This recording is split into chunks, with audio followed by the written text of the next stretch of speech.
Here is my lesson plan about animal habitats for kindergarteners that I believe meets the TPEP standards. Here's a couple of the standards: knowledge of the learning process and knowing how the students learn best, and then using instructional materials and groups to complete independent work. Two of the goals are for the students to be able to identify where animals live and understand why each is different. Here's materials.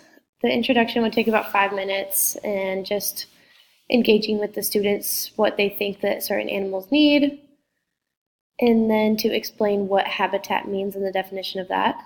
There was also a book that I found called Habitats to explain and to add ideas from the students to the What Animals Need list. And then there's a guided practice with this worksheet right here. It's where they choose which habitat they want and then draw the animal inside that habitat.